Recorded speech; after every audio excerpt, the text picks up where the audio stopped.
a fairy tale, at least for both. Actually, for both of these teams, just depending on what ending that we get. And Cerberus Esports, promising young squad, incredible aggression. NGX, the creative bunch, the macro-heavy team.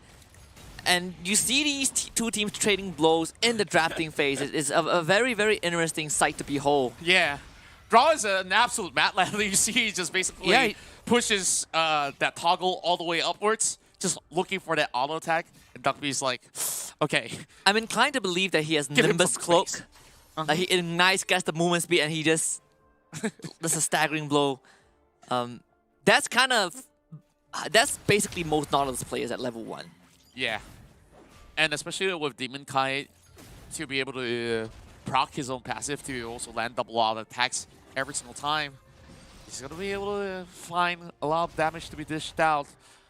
But remember this, the Genza as well as Duckby could easily turn it around. Yeah. Especially with a charge directly on top of draw. Now, I mean, the Nautilus pick is kind of the soft answer to Duckby, right? They saw the Galio first, and afterwards NGX decided that the Nautilus would be a choice. The interesting part is actually seeing Cammy forcing Y1 to go for the early recall, because that shouldn't really be the case.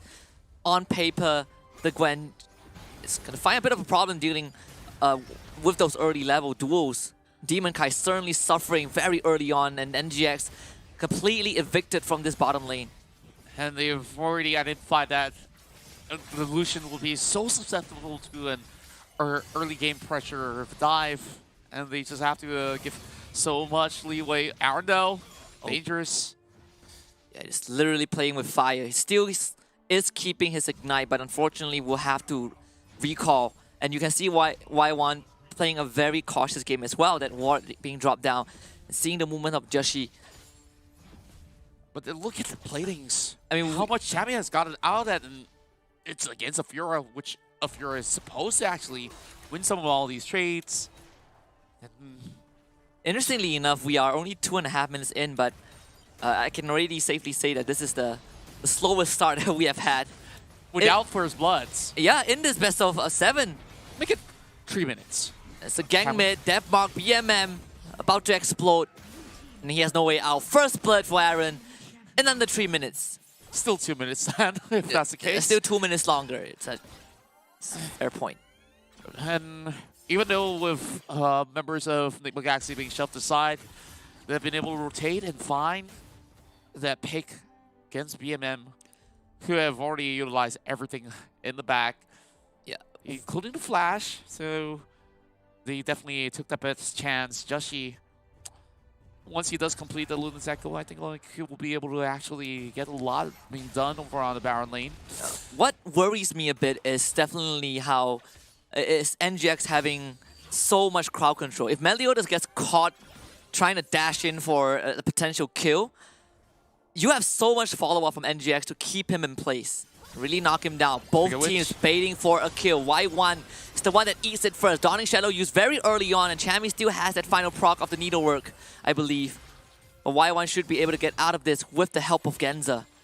Quick successive hits, but here comes BNM and the rest of Cerberus Esports. They do get their scuttle as desired. Well, NIGMA Galaxy have put a little bit more effort onto catching Duckby. A little bit too slippery for Joshi, though. Easily just this punch away every single time. Now, CS with some collaborative effort onto Aaron. It's going to be hard to actually get much out of this. BMM a little too slow, as Aaron could easily just sidestep. Yeah, that's the woes of being a Garen in these kind of situations when you're forced Too much muscles. Too much muscles is actually not good. Too much weight. I mean, we see... I'll take muscle weight over fat any day. That's kind of true, but you know, having it is one thing, but maintaining it is another. It's a tough task. It's just restricted movements if you have too much muscles. I guess, like, I don't know. Well, we get the Hullbreaker for the first item of BMM. You know, that's... It's going to be sent into the side lanes very early on. I think that's what CS is banking on, just constant side lane pressures. Exactly. We're NIGMA Galaxy enters back into a lane swap. We still see Y1 is struggling in this matchup. So every single time they could go get chipped away. And the full culling. Oh, the maneuver is so close. Demon Kai almost getting a kill onto Duckby, but the fact that they force they force CS back is good enough because this mid tier 1 is going down and there's nothing that Cerberus Esports can do to defend. And that also opens up Dragon as well. BMM is trying to utilize that Hull Breaker, but Aaron will be there to stop it in that bottom lane. Yeah, just perfect rotations being set by the rest of NIGMA Galaxy. And Cerberus Esports too late for a response. The only thing they can do is just find a little bit more of the plates on the side lanes. We're looking at the itemization. We've already got first core items coming up. And I want to say that Chami is doing a fantastic job in stopping, in really keeping Y1 in check, right? He has that gold lead. He has, that quarter of an item lead. But most importantly, from the early game until this point, he is outlaning a Fiora. That's something that you don't really see often. Did receive some help from Draw, who is back in that Baron lane. But CES are also hovering a couple of members around. Yeah, and that itself has denied some of the lane goal advantage without any help of the junglers coming in from Cerberus Esports. And it looks like we're going to have a little bit of a halt before we can pursue on through the rest of the course of the battle. Yeah, I mean, CES not really losing too. Not get good games like you know exactly what you need to do to achieve that success, rather than you go on a losing streak and then obviously in between you do get tilted up for a little bit. Not for these gentlemen on our stage though. NIGMA Galaxy did come up a hit with the first blood, if you guys did miss out on. I mean, if there is that pickup. I mean, if there's one thing about NGX is that they are untiltable. I don't think you can tilt a team that plays 10 consecutive games and wins them. Well, not wins all games, but has to play 2 consecutive best of 5s and win both of them in a reverse sweep fashion. That is untiltable. Yeah, and that, my friend, is the sweetest type of victory. NGX attempting to siege this top wave, and Meliodas comes in, doesn't land the ultimate though. Creates enough space to keep NGX at bay. And this is the problem we're seeing right now with BMM. He is not going to be able to hold Aaron for long. Aaron will match him, and then Aaron just has just extra mobility on the Zed. And CES cannot spend too much time trying to protect this one structure. There is going to be disruption in the jungle. You can see Aaron has drawn 2 members away, and NGX will end up not only getting the turret, but also the dredge line and the kill onto Duckby. He has pulled the Hourglass. That will basically go down the timer once again. Turner, but they're flashing forward for more. Y1, he did pop his grand challenge, but there's not enough minutes to do so. He will be able to trade it out as BMS was left unattended. CS going for chase. They get the root. Meliodas flashes forward. They want Demon Kite dead, and of course they will find it. But Meliodas now returns to a safe spot. Joshi goes golden. Does NGX have the damage? Meliodas ultimate over the wall for a double kill. Duckbeat joins in as he respawns. The ultimate is there. Meliodas with the triple, still alive. And he has enough damage to get the quad for his team. Meliodas goes big. And CES finds the ace 9 minutes in. My goodness, look at this. Gary is already working on the inhibitor in 9 minutes of play. I think this is going down the dumpsters already for NIGMA Galaxy. A fight that was not supposed to happen, and look at those structures all torn up. And what is there left on the tank? There's still the Rift Heralds up there.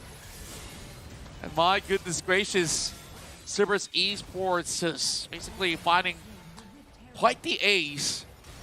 And now NIGMA Galaxy just trying to pull whatever strings possible. Now there is a huge gap where they really have to answer back.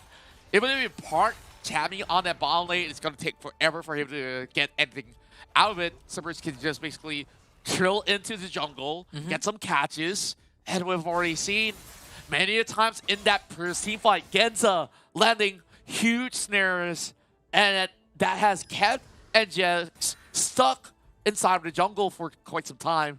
By the tribe, which we see Meliodas secure the first quarter kill of the grand finals. Yeah, the first quarter kill, I believe, of the playoffs as well. And he is way too strong for anyone on the side of NGX to stop.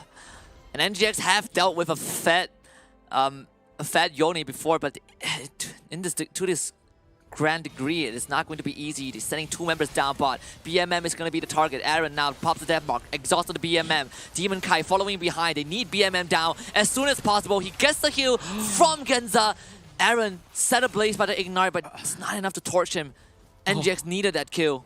That was a little bit worrying, but there's still more members of CERBERUS Esports that's hoping to land a lucky catch. He's not going to be hiding by that corner brush. Dragon now online, while the rest of CERBERUS Esports have found those sort of picks now without the presence of BMM. NGX have one last thing to worry about, which was the split push. So this was set perfectly in time. Let's see what Jushi's got. And Leotis instantly engages, brought down low. Aaron looks for him, and Aaron will force him away from the fight. Meanwhile, Genza will be able to take out draw. Meliodas is already out of the fight, as Joshi has the Soul Shackle detached. Y1 now goes huge with the damage. Demon Kai trapped in the pit. Aaron finds a double kill, but BMM is already back in the fight. Duck B goes golden, doesn't connect with the binding. Aaron now, it's his turn to get a triple. Duck B still alive in the backline. BMM tries to go for the execution, but doesn't have enough damage to finish off Joshi. And Aaron, he is fishing for Duck B. He has the black shield on him. Duck B turns around. Aaron turns around. Unofficial quadra with a shuriken. And of course, NGX finds the response that they were looking for. It's the biggest reply coming in from the superstar mid laner of the Philippines. Aaron keeps their hopes and dreams alive. And just like that, whatever sort of advantage that CERBERUS had on those team fight numbers, sure, it's now even up in terms of goal, but we're still lacking in terms of structure. Yeah, and Aaron is going for a Sheen item. Get ready to shred some tanks. He came back with Cerilda. Uh-oh, Joshi not in the right spot. Death Charge does get a couple of knockup, but Droid is already gone from the fight. Demon Kai also not in the best spot. Can Aaron do it again? He's bringing the members of CES down low. He gets away with the shadow, turns around. He was so dead, but Demon Kai is dead to provide backup. The support system of NGX is a bit stronger. 4 kills for them, and this dragon is in the bag. He does not go down without a fight, and Aaron has dished more than 2,000 damage by those sort of rotational spell. They don't need the smites to get this one done. But it took 2 fights to secure this Drake, and both times NIGMA Galaxy came up on top.